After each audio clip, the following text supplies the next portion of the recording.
जानते हैं, इतिहास हमेशा बड़ी बड़ी लड़ाइयों या संधियों में नहीं मिलता।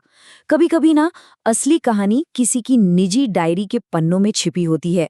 आज हम भारत की आजादी की लड़ाई के एक ऐसे ही दिन में उतरेंगे, ठीक वैसे जैसे किसी ने उसे अपनी आंखों से देखा और महसूस किया था। देखिए, ये कोई इतिहास के किताब का पन्ना नहीं है। ये एक पर्सनल डायरी है। तारीख है 26 जनवरी 1931। मतलब एक ऐसा फर्स्ट हैंड अकाउंट जो हमें सीधा उस पल में ले जाता है जब इतिहास असल में बन रहा था।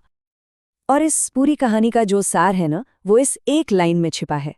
ये हमें याद दिलाता है कि जब लोग एक साथ एक इरादे से खड़े हो जाते हैं तो वो कुछ भी हासिल कर सकते हैं, फिर चाहे रास्ता कितना ही मुश्किल क्यों ना हो।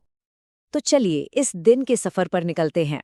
हम देखेंगे कि कैसे एक अमर दिन का ऐलान हुआ, फिर कैसे पूरा शहर जोश से भर गया, कैसे सड़कों पर जुलूस निकले और टकराव हुए, और आखिर में उस दिन के अनुभव ने क्या सिखाया। तो सबसे पहले ये समझते हैं कि इस दिन को अमर दिन कहा ही क्यों गया। आखिर क्या था इतना खास इस तारीख में। देखिए, इसकी कहानी शुरू होती है 1929 से, जब कांग्रेस ने पूर्ण स्वराज यानी पूरी आज़ादी का लक्ष्य रखा और 26 जनवरी की तारीख को आज़ादी के दिन के तौर पर चुना गया। 1930 में पहला जश्न हुआ, लेकिन 1931 का जो जश्न था वो और भी बड़ा और जोरदार होने वाला था, अंग्रेजी हुकूमत को एक सीधा संदेश देने के लिए। तो उस सुबह कैलकाटा की हवा में क्या था, मतलब शहर इस बड़े दिन की तैयारी आखिर कर कैसे रहा था।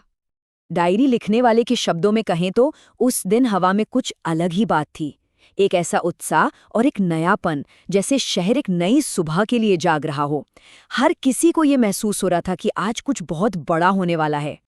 और ये सिर्फ एक एहसास नहीं था, तैयारी जमीन पर साफ दिख रही थी।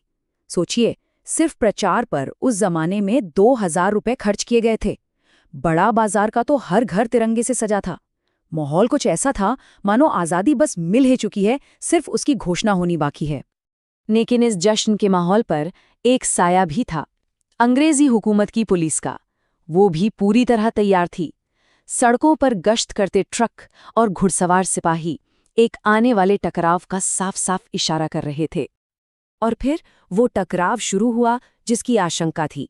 जैसे जैसे दिन चढ़ा, कलकत्ता के लोग अपनी आवाज बुलंद करने के लिए सड़कों पर उतर आए। ये कोई एक जुलूस नहीं था, बल्कि पूरा का पूरा शहर हरकत में था। स्कूल की लड़कियों से लेकर महिला संगठनों तक हर कोई शामिल था, और सबका लक्ष्य एक ही था, शाम 4:24 पर मॉन्यूमेंट पर इकट्ठा होना। लेकिन पुलिस तो पहले से ही वहां मौजूद थी, हर रास्ते को रोके हुए। और फिर वो मुख्य जुलूस निकला जिसकी अगुवाई खुद सुभाष चंद्र बोस कर रहे थे। अब ये तो सबको पता था कि जब ये जुलूस मॉन्यूमेंट की तरफ बढ़ेगा तो टकराव तो होकर ही रहेगा। और यहीं पर दिन अपने चरम पर पहुंचता है, वो पल जब एक शांतिपूर्ण प्रदर्शन एक हिंसक झड़प में तब्दील हो गया। जैसे ही सुभाष बाबू अपने समर्थकों के साथ मॉन्यूमेंट के पास पहुंचे, माहौल एकदम तनावपूर्ण हो गया। एक तरफ भीड़ आगे बढ़ रही थी और दूसरी तरफ पुलिस उन्हें रोकने के लिए तैयार खड़ी थी। और फिर हवा में एक ही नारा गूंजा, वंदे मातरम। यह सिर्फ एक नारा नहीं था, ये उस वक्त अवज्ञा की, बगावत की सबसे बुलंद आवाज थी। पुलिस की प्रतिक्रिया बहुत तेज और बेहद क्रूर थी। उन्होंने भीड़ पर बेरहमी से लाठियां बरसानी शुरू कर दीं। डायरी में इस घटना का जिक्र बहुत ही साफ शब्दों में किया गया है। इस मारपीट और भगदड़ के बीच भी हिम्मत की कमाल की मिसालें देखने को मिली। सुभाष बाबू खुद घायल हुए, लोगों के सिर से खून बह रहा था, लेकिन महिलाएं डटी रहीं। वे मॉन्यूमेंट की सीढ़ियों पर चढ़कर तिरंगा फहराती रहीं। उनका ये साहस उस दिन की पहचान बन गया। चलिए अब इस टकराव के बाद के नतीजों को देखते हैं। इस दिन की मानवीय कीमत आखिर क्या थी। उस दिन 105 महिलाओं को गिरफ्तार किया गया। 105! जरा सोचिए, उस जमाने में ये कितनी बड़ी संख्या रही होगी। ये इस बात का सबूत है कि आज़ादी की इस लड़ाई में महिलाएं सिर्फ भीड़ का हिस्सा नहीं थीं, बल्कि वे इसकी अगुवाई कर रही थीं।